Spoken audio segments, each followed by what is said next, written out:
श्री शिवाय नमस्तु भयम। दोस्तों, जैसा कि आप सभी लोग जानते हैं कि 16 दिसंबर 2025 यानी मंगलवार को पड़ रही है पौष मास की द्वादशी तिथि। और दोस्तों, यह वह तिथि है जो पौष मास में पड़ने वाली सबसे बड़ी तिथि है, क्योंकि यह मंगलवार के दिन पड़ रही है और इसका बहुत ही बड़ा और विशेष महत्व होता है। पूज्य गुरुजी ने कहा है कि अगर कभी भी मौका लग जाए और पौष महीने की द्वादशी तिथि मंगलवार को पड़ जाए तो आप लोगों को एक छुटकी काला तिल वाला उपाय तो अवश्य ही करना चाहिए। इन दोनों का संयोग बहुत ही कम आता है। इसी के साथ में गुरुजी ने अपनी शिव पुराण कथा में बताया है कि इस दिन आपको एक छुटकी काला तिल वाला उपाय तो आपको अवश्य ही करना चाहिए, क्योंकि ऐसा दिन पूरे साल में सिर्फ एक ही बार आता है।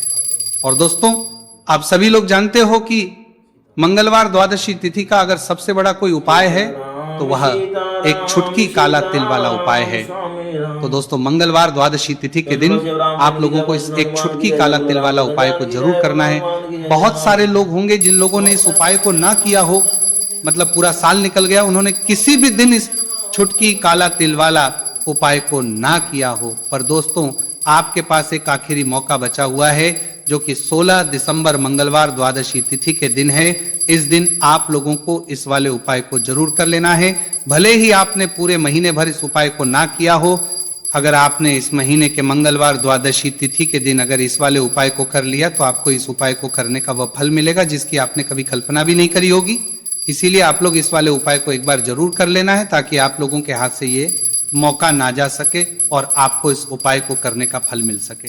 दोस्तों, यह उपाय पंडित जी ने अपनी अभी की ही श्री शिव महापुराण की कथा में बताया है। उपाय को आज हम आपको बहुत अच्छे से समझाने वाले हैं। इस वीडियो को देखने के बाद इस उपाय को समझने के लिए आपको कोई और वीडियो को देखने की जरूरत नहीं पड़ेगी।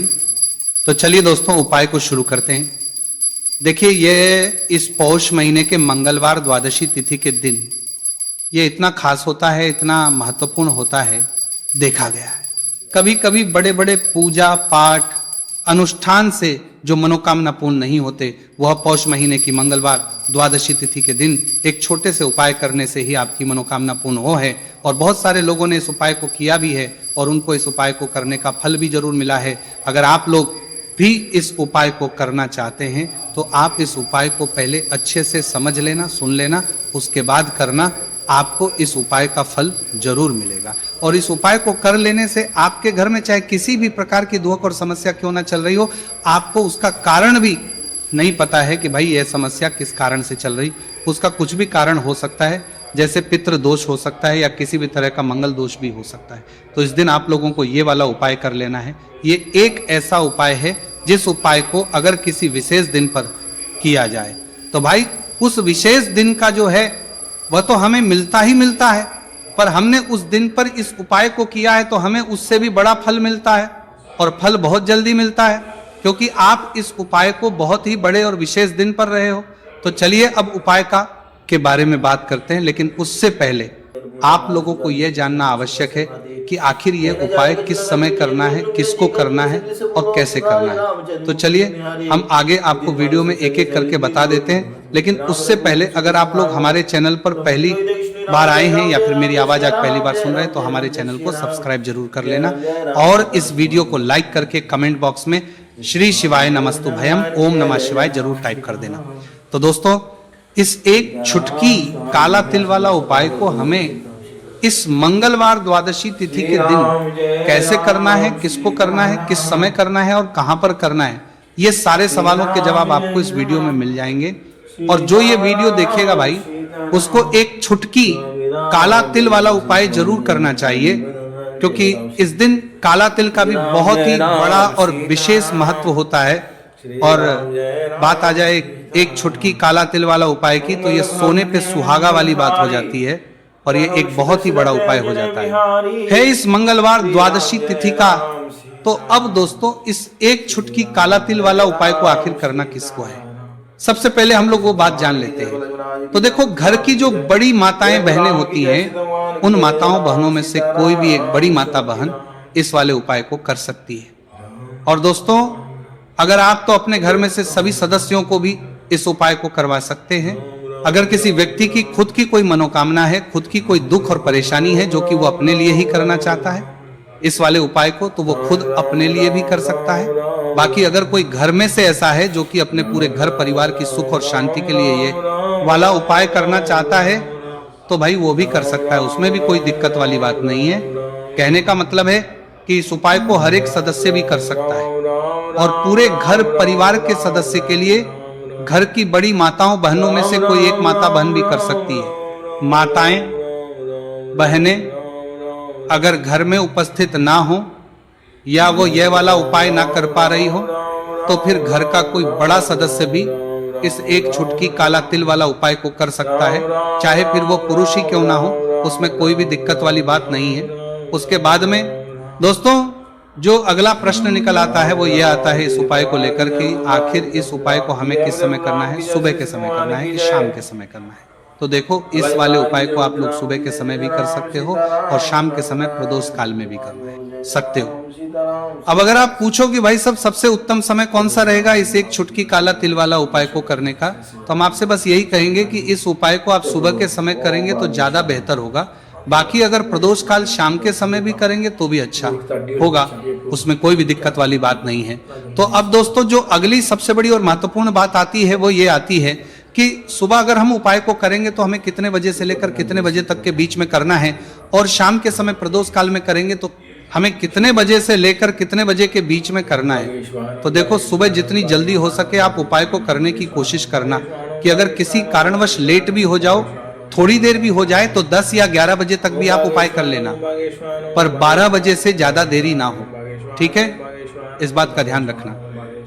उसके बाद में दोस्तों अगर शाम के समय प्रदोष काल की बात करें, प्रदोष काल का जो समय है होता है वो शाम के 6 बजे से शुरू हो जाता है, मतलब शाम के 6 बजे से लेकर 7 बजे के बीच का जो समय होता है ये समय प्रदोष काल का समय होता है। तो आप उपाय को 7 या 8 बजे के बीच में भी कर सकते हो, मतलब शाम के 6 बजे से रात 8 बजे के बीच में आप कभी भी इस वाले उपाय को कर सकते हो, उसमें कोई भी दिक्कत वाली बात नहीं है। देखिए यदि आपके जीवन में संकट बहुत ही अधिक चल रहे हो, समस्याएं बहुत ही अधिक चली हो, एक एक रूप खर्च करने आपको बस ओढ़ रहा है, भूमि से जुड़ी हुई कोई भी समस्या हो या फिर आपके विवाह से जुड़ी हुई कोई भी समस्या हो या आपके व्यापार से जुड़ी हुई कोई भी समस्या हो, तो आपकी ये सारी समस्या इस मंगलवार द्वादशी तिथि के दिन समाप्त होने वाली है। तो चलिए दोस्तों जानते हैं उस विशेष उपाय के बारे में। देखिए इस वीडियो में हम पूज्य गुरुजी द्वारा बताए गए 3 बहुत ही चमत्कारिक उपायों के बारे में जानेंगे।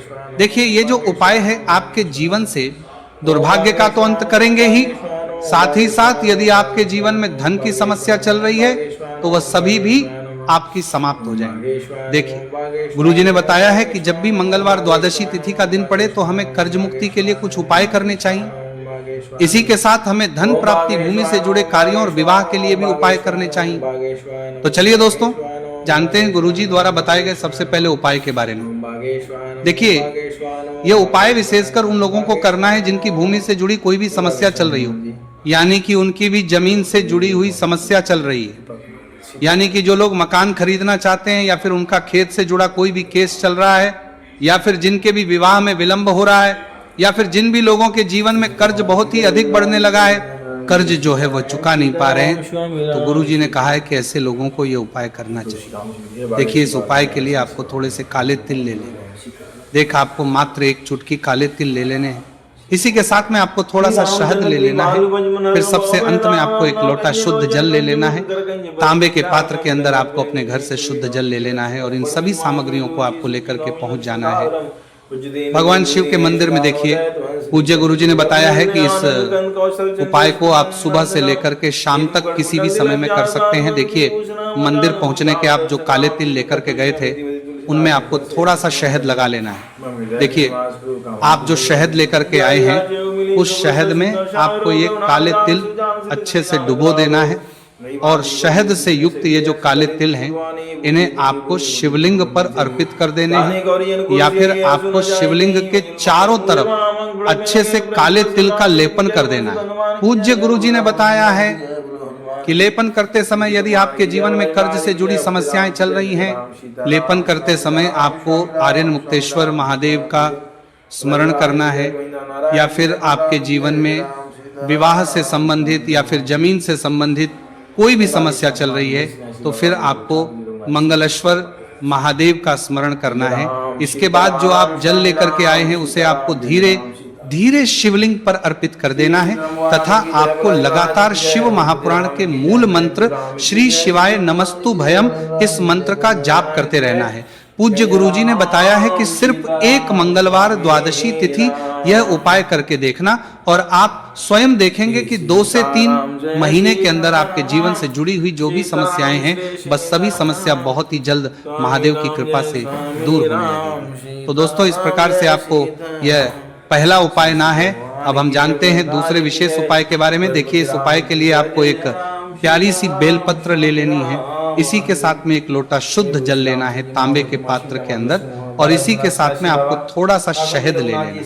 देखिए मंगलवार का दिन है और मंगलवार द्वादशी तिथि के दिन यदि हम शहद का उपाय करते हैं तो इससे महादेव हमसे बहुत ही अधिक प्रसन्न होकर के हमारी मनोकामना को परिपूर्ण करते हैं। देखिए दोस्तों यदि आपको बेलपत्र नहीं मिल पाती है तो आप भगवान शिव के शिवलिंग पर जो बेलपत्र छड़ी हुई होती है उसे शुद्ध जल से धो करके उसका उपयोग कर सकते हैं। तो इन सभी सामग्रियों को आपको भगवान शिव के मंदिर में लेकर के पहुंच जाना है।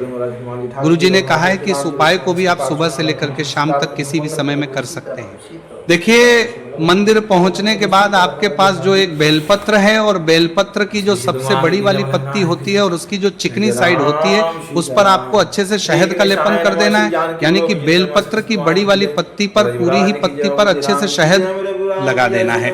अब देखिए ये जो बेलपत्र है इसे आपको अपने सीधे हाथ की हथेली पर रखना है और आपके जो भी कार्य अटक रहे हैं, देखिए बहुत से लोग ऐसे होते हैं जो अपने नौकरी को प्राप्त करने के लिए सालों से तैयारी करते हैं लेकिन उनको नौकरी नहीं प्राप्त हो पाती है।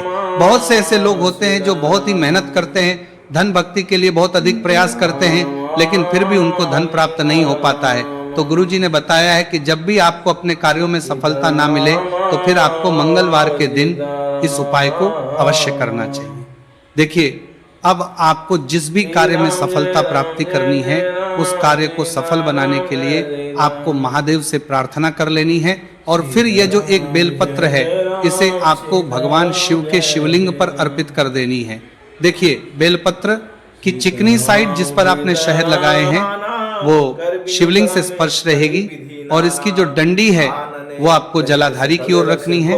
इस प्रकार से आपको यह बेलपत्र अर्पित कर देनी है। अब देखिए आप जो एक लोटा जल लेकर के आए हैं उसे आपको भगवान शिव के शिवलिंग पर धीरे धीरे अर्पित कर देना है। श्री शिवाय नमस्तु भयम इस मंत्र का जाप करते हुए देखिए जैसे ही यह जल शिवलिंग से होकर के जलाधारी की ओर बह करके आएगा तो इसे आपको थोड़ा सा अपने सीधे हाथ की हथेली में झेल लेना है। इस जल को आपको अपनी दोनों आंखों पर लगा लेना है और इस जल का थोड़ा सा छिड़काव आपको अपने शरीर पर कर लेना है।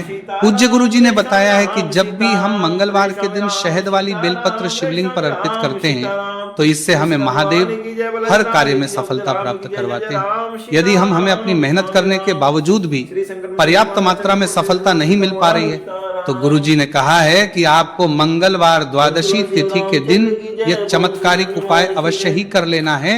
अब दोस्तों हम जान लेते हैं गुरुजी द्वारा बताए गए तीसरे विशेष उपाय के बारे में।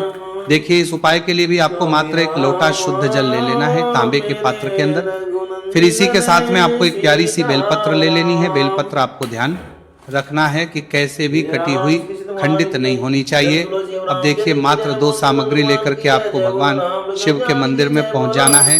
पूज्य गुरुजी ने बताया है कि यह उपाय विशेषकर उन लोगों को करना है जिनकी कोई भी विशेष मनोकामनाएं जो कई दिनों से परिपूर्ण नहीं हो पा रही है, चाहे वो विवाह से संबंधित हो, नौकरी से संबंधित हो, व्यापार से संबंधित हो, चाहे किसी भी प्रकार की मनोकामनाएं जो परिपूर्ण नहीं हो पा रही है तो उसके लिए आपको यह उपाय करना है। देखिए इस उपाय को भी आप सुबह से कि शाम तक किसी भी समय में कर सकते हैं। देखिए मंदिर पहुंचने के बाद सबसे पहले तो आप बेलपत्र लेकर के आए हैं, उसे आपको अपने सीधे हाथ की हथेली पर रखना है और आपको महादेव से प्रार्थना करनी है कि हे मेरे महादेव, मेरी ये जो मनोकामनाएं बहुत दिनों से अधूरी है, मैंने कई प्रकार के उपाय कर लिए हैं, कई प्रकार के व्रत कर लिए हैं, लेकिन अभी तक मेरी मनोकामना परिपूर्ण नहीं हो पाई।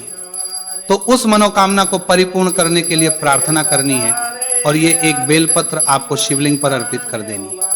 देखिए बेलपत्र की जो चिकनी साइड है वो शिवलिंग से स्पर्श रहेगी और इसकी जो है वो आपको जलाधारी की ओर रखनी है इस प्रकार से आपको ये बेलपत्र अर्पित कर देनी है।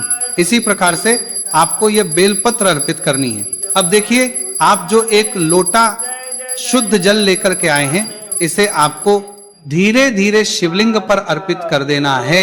इस मंत्र का जाप करते हुए देखिए, जल अर्पित करते हुए आपको कम से कम 11 बार श्री शिवाय नमस्तु भयम या फिर ओम नमः शिवाय इस मंत्र का जाप कर लेना है। पूज्य गुरु जी ने बताया है कि जो भी व्यक्ति 16 दिसंबर मंगलवार द्वादशी तिथि के दिन शिवलिंग के सामने इस उपाय को करता है तो उसकी जो भी मनोकामना है वह महादेव की कृपा से निश्चित ही परिपूर्ण हो जाती है। तो दोस्तों, ये थे पूज्य गुरु जी द्वारा बताए गए कुछ बहुत ही खास उपाय। अगर आपको जानकारी अच्छी लगी हो तो वीडियो लाइक करिएगा। मिलते हैं फिर एक नए वीडियो के साथ। श्री शिवाय नमस्तु भय।